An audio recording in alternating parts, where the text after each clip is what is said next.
PCOD disease के बारे में, सिस्ट जो ओवरी के अंदर बनते हैं, डिटेल से डिस्कस करेंगे। पहली बात है, वीडियो मेडिकल स्टूडेंट फार्मासिस्ट के लिए है, बेसिक नॉलेज के लिए है। अपनी मर्जी से कोई दवाइयां ना ले, डॉक्टर की सलाह से दवाइयां ले। देखिएगा, पीसीओडी पॉलीसिस्ट ओवेरियन सिंड्रोम एक डिसीज होती है जिसमें फीमेल के अंदर मेंस्ट्रुएशन स्टॉप हो जाता है, सिस्ट ओवरी के अंदर बनने लगते हैं। तो क्या होता है डिसीज, इसके ट्रीटमेंट मेडिसिन भी मैं आपको बताऊंगा, एलोपैथिक, होम्योपैथिक, आयुर्वेदिक, क्या क्या कितने क्या क्या ऑप्शन बनते हैं, सब कुछ डिस्कस करेंगे। It is the disease in which form cyst in ovary, यानी कि यह एक ऐसी बीमारी है जिसमें ओवरी के अंदर सिस्ट बन जाते हैं। जैसे कि सिंपल कंडीशन, नॉर्मली ओवरी जो होती है बेसिकली ऐसी देखने को मिलती है आपको, ठीक है। यहाँ पर किसी भी प्रकार के कोई सिस्ट नहीं है, बट इस तरह के कोई सिस्ट एक शेक लाइक पाउच जैसा होता है जिसमें आपको सिस्ट भरे हुए रहते हैं, जिसकी वजह से यहाँ से मेंस्ट्रुएशन होना स्टार्ट हो जाता है, ठीक है। काफी ज्यादा प्रॉब्लम्स इसमें देखने को मिलेगी ओवेरियन सिस्टम में। Cyst means fluid filled shake inside of surface of ovary. देखिएगा, ये बोलना है कि सिस्ट का अर्थ होता है तरल से भरा हुआ एक छोटी संरचना जो कि ओवरी के अंदर या बाहर हो सकती है। मतलब ओवरी की या तो सरफेस पे हो सकती है या इनसाइड भी इसके अंदर सिस्ट बन सकते हैं। वो जो सिस्ट होते हैं बेसिकली शेक होते हैं, एक फ्लूइड उसके अंदर भरा होता है सिस्ट टाइप का, जिससे आपका जो ओवम है वो मैच्योर तो होता है पर वो निकल नहीं पाता, वो उससे मेंस्ट्रुएशन फीमेल का स्टॉप हो जाता है। क्लियर है?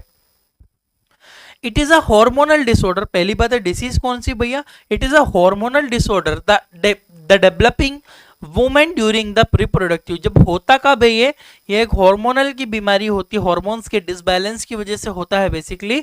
और होता कब है, जब महिलाएं रिप्रोडक्टिव उम्र में होती है, उस समय ये देखने को मिलता है। मतलब सिंपल बात है, सिस्ट कब बनते हैं, ये पाउच लाइक थैली, छोटी छोटी मवाद से भरे हुए थैली होती है, सिस्ट होते हैं जो कि ओवरी के अंदर हो सकते। क्लियर है? आगे बढ़ता हूं। Ovarian cyst usually disappear in few months, but if they not, then they can cause some complication। अब बोलना है कि देखिएगा, बनते तो है बट होता क्या है, ओवरी में सिस्ट अपने आप कुछ महीनों में ठीक हो जाते हैं, परंतु अगर नहीं हो तो यह कई समस्या उत्पन्न कर सकते हैं, फीमेल के अंदर कई सारी प्रॉब्लम्स कोज कर सकते हैं। अगर नहीं होते तो जैसे बनते हैं और अपने आप ठीक भी हो जाते हैं, पर नहीं होंगे, परमानेंट अगर रह गए तो हो सकता है। Due to ovary cyst egg mature but not release. बोलना है कि ओवरी में सिस्ट तो बनता है, सिस्ट बनने के कारण ओवरी में एग तो बनता है, एग बनता है, परंतु वह निकल नहीं पाता। जो अंडा जो है एग बनेगा पर वो रिलीज नहीं हो पाएगा ओवरियन सिस्ट की वजह से। Due to this reason female start irregular menstruation. मतलब क्या होता है, महिला में इरेगुलर मेंस्ट्रुएशन स्टार्ट हो जाते हैं, कभी 2 महीने में आ रहे, कभी 4 महीने में आ रहे, कभी 5 मंथ में। तो जो इरेगुलर मेंस्ट्रुएशन होना होता है वहां पे, ठीक है। तो ये ओवेरियन सिस्ट की वजह से होता है, जिसे डिसीज को बोलते हैं पॉलीसिस्ट ओवेरियन सिंड्रोम या पॉलीसिस्ट ओवेरियन डिसीज। आइए इसके सिम्टम्स को हम लोग समझ लेते हैं, क्या क्या इरेगुलर पीरियड्स फीमेल्स में देखने को मिले। डिफिकल्टी इन प्रेगनेंसी, गर्भधारण के समय जो फीमेल है वो प्रेगनेंसी जो कंज्यूम नहीं कर पाएगी, उसकी वो भी एक कारण बनता है। वेट गेन, बहुत ज़्यादा पेशेंट का वजन बढ़ेगा, जो फीमेल है उसका वजन अगर बढ़ता है। ब्लैक स्पॉट ऑन फेस, चेहरे पर काले धब्बे देखने को मिलेंगे। हैवी ब्लीडिंग, अब ब्लीडिंग जब होगी तो अत्यधिक बहुत ज़्यादा फीमेल को मेंस्ट्रुएशन होगा, बहुत ज़्यादा ब्लीडिंग देखने को मिलेगी। और पिगमेंटेशन भी फीमेल को हो जाएगा, हेयर फॉर्म हो जाएंगे उसके चेहरे पे। ये सारी चीज़ें आपको बेसिकली देखने को मिलती है ऐसी कंडीशन में, सिम्टम्स में। आगे बढ़ता हूँ, आइए कॉजेस को समझ लेते, क्या कारण होता है। Exact cause of PCOD does not find but it may be due to some reason. यानी कि पीसीओडी का मुख्य कारण तो नहीं है, परंतु यह कुछ कारणों से हो सकता है। मतलब कुछ कारण होते हैं जिनकी वजह से ये हो सकता है। एग्जैक्टली कॉज किसी को नहीं पता है, रिसर्च उसके ऊपर हो रही है, बट कुछ कारण जैसे कि स्ट्रेस, फीमेल अगर बहुत ज़्यादा तनाव में है, स्ट्रेस अगर लेती है जो फीमेल, उनके अंदर पीसीओडी की प्रॉब्लम हो सकती है। Reproduction male hormones production of male hormones, अगर फीमेल के अंदर मेल हॉर्मोन्स अगर बनने लग जाएंगे तब भी ऐसी दिक्कतें हो सकती है। जेनेटिक अनुवांशिक हो सकता है। इन्फ्लामेशन, कोई संक्रमण हो गया हो, इन्फ्लामेशन हो गया हो जिसकी वजह से भी सिस्ट आपको बनने को देखने को मिलेगी।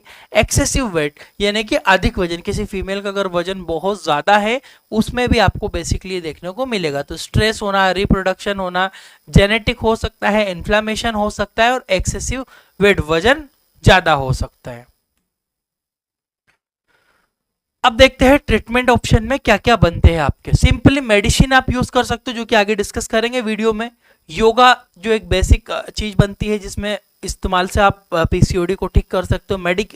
मेडिटेशन हो सकता है, अगर कोई फीमेल तनाव में है, स्ट्रेस में है, उसकी वजह से हो रहा है तो मेडिटेशन एक ऑप्शन है। रिड्यूस वेट, वजन कम कर लेने से भी ठीक हो जाएगा। हेल्दी फूड खाना, हेल्दी न्यूट्रिशन लेने से, ये सारी चीजें से आप मेंटेन कर सकते हो। आइए मेडिसिन के ऊपर स्विच करना है। सबसे पहले होम्योपैथिक ट्रीटमेंट में हम लोग देख लेते हैं क्या ऑप्शन है। होम्योपैथिक में A90 होम्योपैथिक ड्रॉप आती है।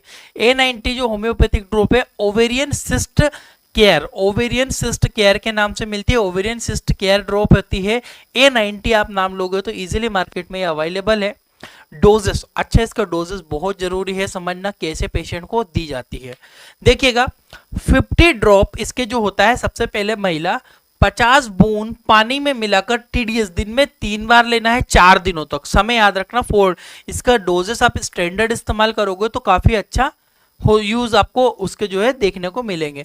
तो 50 बूंद पानी में मिलाना है, दिन में 3 बार 4 दिनों तक पेशेंट को देना होती है। 50 बूंद पानी में मिलाया, दिन में कितनी बार आपको TDS दिन में 3 बार देना है 4 दिनों तक।